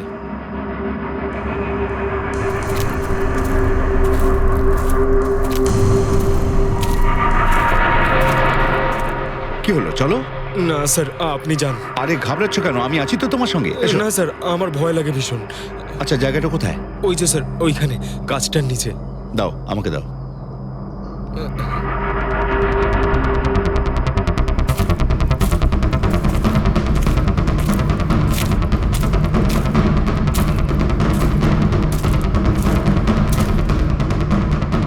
কি এই জায়গাটাই তো?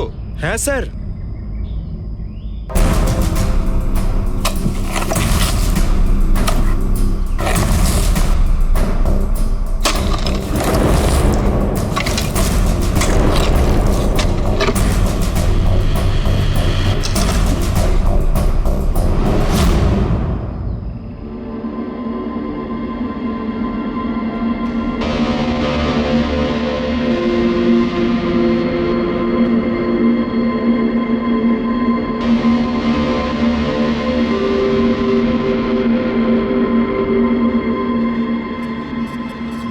নিখোঁজ লোকেদের মধ্যে একজনকে অ্যাসিড ঢেলে পুরো পুড়িয়ে দেওয়া হয়েছিল।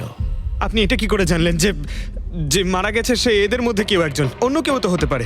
ডেন্টাল রিপোর্ট থেকে জানা গেছে ওই লাশটা ভিকটিম নাম্বার 4 রিচা কুমারের। বাকি যারা নিখোঁজ হয়েছিল তাদের কি খবর? না স্যার, কারোর কোনো খোঁজ পাওয়া যায়নি। রিচার সাথে যা হয়েছে তা দেখে আমার মনে হচ্ছে না যে ওনাদের মধ্যে আদৌ কেউ আর বেঁচে আছেন। স্যার, তার মানে স্যার স্নেহলও বাঁচবে না। স্নেহলকেও মেরে ফেলবে স্যার। পঙ্কজ, দেখ, নিয়ে যাও ওকে বাইরে। পঙ্কজ, স্যার হতে পারে এটা কোনো সিরিয়াল কিলারের কাজ, হয়তো। না পুরবি, আমার তো মনে হয় না এটা কোনো সিরিয়াল কিলারের কাজ, কারণ নর্মালি সিরিয়াল কিলারের একটা প্যাটার্ন আছে, প্যাটার্ন খুন করার, কাউকে মেরে ফেলার। কিন্তু না না, জানি না কেন, তবুও সিরিয়াল কিলার মনে হচ্ছে না আমার। এই দেখো, সে যেই হোক, এ তো যাকে তাকে মারছে, সে কোনো মেয়ে বা মহিলা হোক বা কোনো পুরুষই হোক। এই দেখো, এরা হলো সবাই স্টুডেন্ট, বয়সটাও এদের কাছে কোনো ব্যাপার না। এটা নিশ্চয়ই অন্য কোনো ব্যাপার। এই দেখো, এই নাতাশা বেচারি তো, আরে নাতাশার সঙ্গে যখন দুর্ঘটনা ঘটে তখন ওর সঙ্গে ওর বয়ফ্রেন্ডও ছিল, কুলদীপ নাম ওর। হ্যাঁ স্যার, আমি ওনাকে 3 বার জিজ্ঞাসাবাদ করেছি, তারপরে কিন্তু বিশেষ কিছু আমি জানতে পারিনি। কুলদীপ স্যার, এটা আমার ভুল। আমার সেদিন নাতাশাকে একা গাড়িতে ছেড়ে যাওয়া উচিত হয়নি। সবকিছু শুরু থেকে বলো, সব কথা ডিটেলে। স্যার, নাতাশা MIB কোম্পানিতে রিসেপশনিস্টের জব করত। তখনই একদিন হঠাৎ করে কোনো বড় কোম্পানি থেকে ভালো জবের অফার এসেছিল। Sir 1 minute.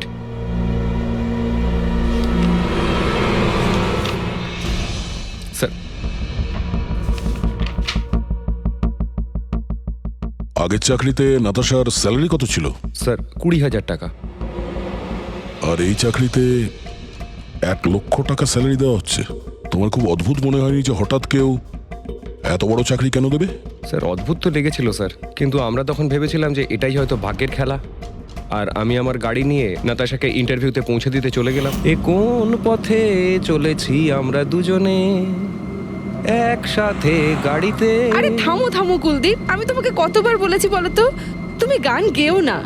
আসলে তুমি বড্ড বেসুরে গাও। ওরে বাবা, আমি গান গাইছি না, আমি এটা জিজ্ঞেস করছি যে আমরা এটা কোথায় এলাম। এই রাস্তা তো আগে কোনোদিন দেখিনি আমি। তুমি শুধু জিপিএস ফলো করো, নিজের বুদ্ধি খাটাতে যেও না। আরে বাবা, মনে হচ্ছে আমরা ভুল রাস্তায় ঢুকে পড়েছি। এক কাজ করি, আমি বরং ইউটার্ন নিই, আর যে রাস্তা চিনি সেই রাস্তা দিয়েই যাই। ওকে। আরে ও মাই গড, আবার কি হলো? মনে হচ্ছে পাংচার হয়ে গেছে।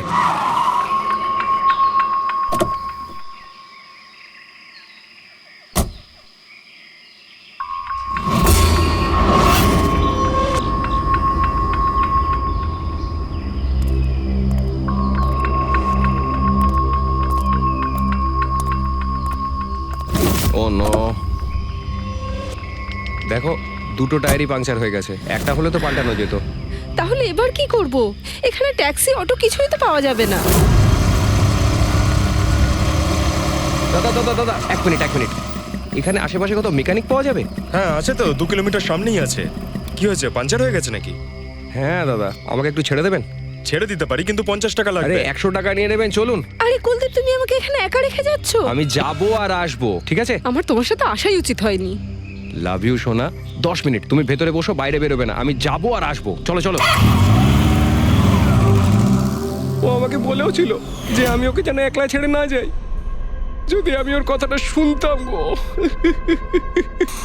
তারপর তুমি মেকানিককে নিয়ে ওখানে পৌঁছলে, আর ওখানে নাতাশা ছিল না? না স্যার।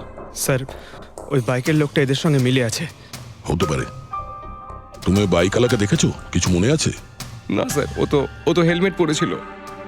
আচ্ছা, ওই বাইকের নাম্বার মনে আছে? না স্যার, সেই সময় আমার নাতাশাকে ইন্টারভিউ পৌঁছে দেবার তাড়া ছিল, তাই খেয়াল করিনি। আচ্ছা, এই নাতাশা কোনো ডায়েরি কিছু লিখতো?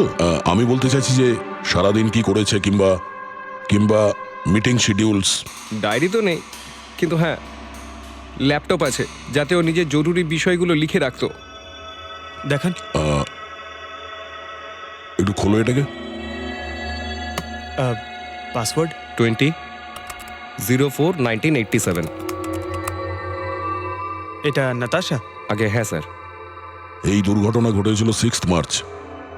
দেখো তো দুর্ঘটনার আগেও কোথায় গেছিল, ওর শিডিউলটা চেক করো।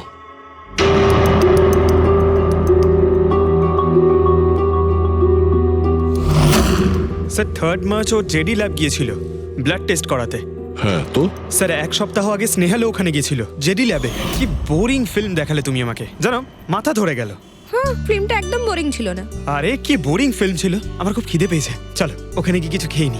না, আমি খেতে পারবো না, তুমি খেয়ে নাও। আমাকে এখন 12 আওয়ার্স ফাস্টিং করতে হবে, আমার কাল ব্লাড টেস্ট আছে। Blood test?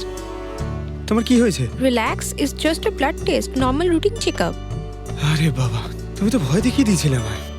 আচ্ছা, ব্লাড টেস্টে ভয় পেয়ে গেলে, আর যদি আমার কিছু হয়ে যায় তখন কি করবে? তখন অন্য কেউ চলে আসবে। কি?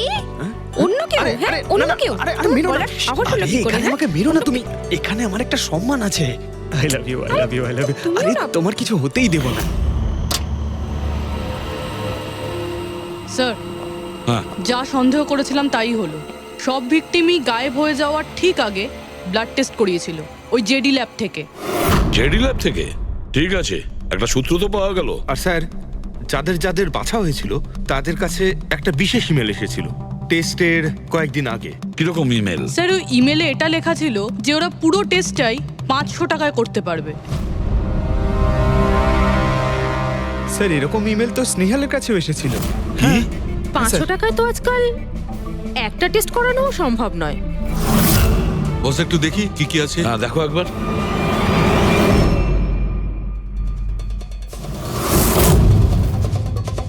আরে এটা তো একটা বিশাল লম্বা টেস্টের লিস্ট দেখছি। এ তো 500 টাকায় হবেই না, কম করে 15-20 হাজার টাকা লাগবে। কি বলছো তুমি? হ্যাঁ, ব্যাপারটা বেশ গোলমেলে মনে হচ্ছে সালুখে। এটার তো একটাই কারণ হতে পারে সালুখে, যে টেস্ট করা আর লোকদের সিলেক্ট করা, সুস্থ লোকদের নির্বাচন করা, তারপর তাদের অপহরণ করে মেরে ফেলা। কিন্তু কেন ওরা মারছে?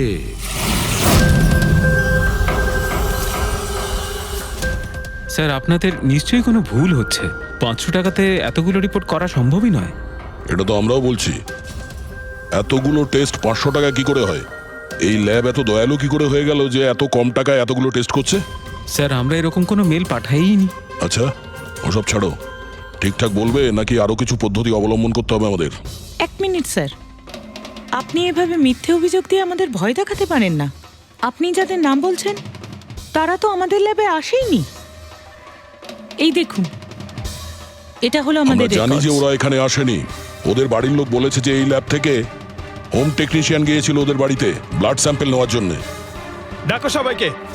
এই লিস্টটা দেখে বলুন আপনাদের মধ্যে কে এদের বাড়িতে গিয়েছিল ব্লাড স্যাম্পল নিতে।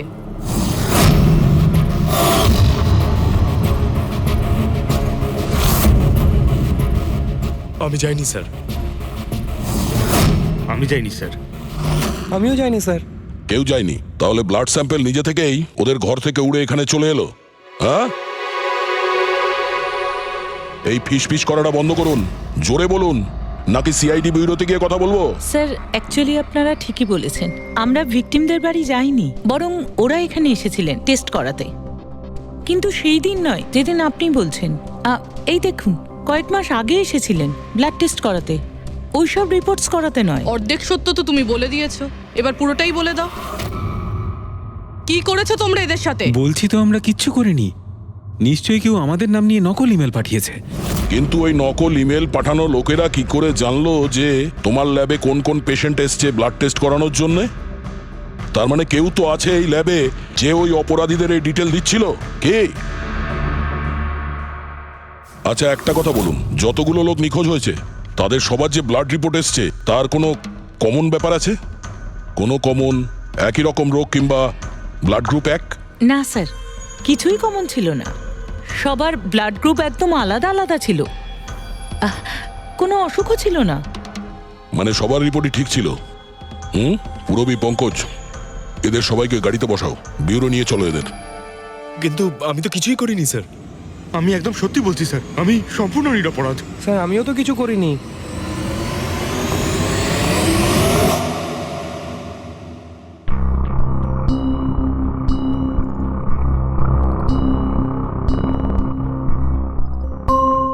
না স্যার, এদের মধ্যে কেউই তো সেদিন আমাদের বাড়িতে ব্লাড নিতে আসেনি। আপনি ঠিক দেখেছিলেন? হ্যাঁ, আপনি পুরো নিশ্চিত যে এদের মধ্যে কেউ ছিল না?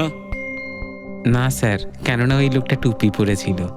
স্যার স্যার জেডি ল্যাবের বাকি এমপ্লয়ীদের ডিটেলস বের করেছি, যাদের উপর আমাদের সন্দেহ আছে। আচ্ছা, তারা কারা? একজন নয় স্যার, এরকম 4 জন লোক আছে যাদের উপর ভালো মতো সন্দেহ করা যেতে পারে। আচ্ছা স্যার, সবার আগে সন্তোষ। এর স্ত্রী 8 মাস ধরে হসপিটালে রয়েছে, আর চিকিৎসা করার জন্য এর কাছে কোনো টাকাও ছিল না। জানি না হঠাৎ করে এর কি লটারি লেগে গেল যে যে সব টাকা পয়সা মিটিয়ে নিজের স্ত্রীর চিকিৎসা করিয়ে নিল। আচ্ছা। আর স্যার, দ্বিতীয় ব্যক্তি হলো যতীন। 8 মাস আগে জেডি ল্যাবে ও এই চাকরিটা পেয়েছিল, আর এই সমস্ত ঘটনা শুরু হয় 7 মাস আগে। মানে এই চাকরিতে জয়েন করার পর থেকেই এই সমস্ত ঘটনাগুলো শুরু হয়। বাকি দুজন? স্যার, সিদ্ধেশ আর মালিনী। এদের স্যালারি ওই 18 আর 20,000, কিন্তু তারপরেও এরা বিগত 6 মাসে 2 বার ফরেন ট্রিপ করে ফেলেছে। আচ্ছা, সন্তোষ, যতীন, সিদ্ধেশ আর মালিনী। মনে হয় আবার জেডি ল্যাব যেতে হবে। হ্যাঁ, আমি গেছিলাম ইউরোপে ছুটি কাটাতে, কিন্তু ওই টাকাটা কোনো অসৎ পথে আসেনি। আমার কাকা আমার জন্য 25 লাখ টাকা রেখে গেছেন ওনার উইলে। আর মালিনী দেবী, আপনি ইউরোপ ঘুরে এলেন, তা আপনার জন্য কেউ সম্পত্তি কিছু রেখে গেছিল নাকি? না স্যার, আসলে আমি সিদ্ধেশের সাথেই গিয়েছিলাম। সিদ্ধেশের সঙ্গে? অ্যাকচুয়ালি মালিনী আর আমি একে অপরকে ভীষণ ভালোবাসি। ও, লাভ স্টোরি। হ্যাঁ, আমি আমার ওয়াইফের চিকিৎসা করিয়েছিলাম, কিন্তু কোনো খারাপ কাজ করে নয়, ওর গয়না বিক্রি করে। আর তাছাড়া আমার বাড়িটাও বন্ধক দেওয়া রয়েছে। যদি আপনারা পেপারস দেখতে চান তাহলে সেটাও দেখাতে পারি আমি। হ্যাঁ স্যার, সন্তোষ তো সারাদিন ধরে অফিসেই থাকে, এ কখন যাবে কারোর ব্লাড স্যাম্পল নিতে? আর যতীন? যতীন তো খুব কমই অফিসে আসে, তখনই আসে যখন কোনো জরুরি কাজ থাকে। আচ্ছা, তার মানে এই আমাদের লোক হতে পারে। এই যতীনকে কোথায় পাবো?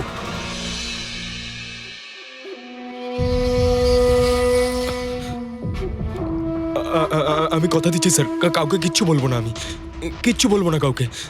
এই শপথ বাক্য সিনেমাতেই ভালো লাগে, বুঝেছো? আর আমাদের কাজের নিয়ম তো খুব ভালো করেই তুমি জানো। স্যার, আমি শহর ছেড়ে চলে যাবো স্যার, আমি এই দেশটাই ছেড়ে চলে যাবো।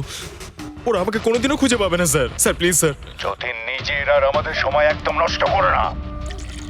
যার যখন চোখ বন্ধ করার সময় আসবে তাকে তো চোখ বন্ধ করতেই হবে, বুঝেছো?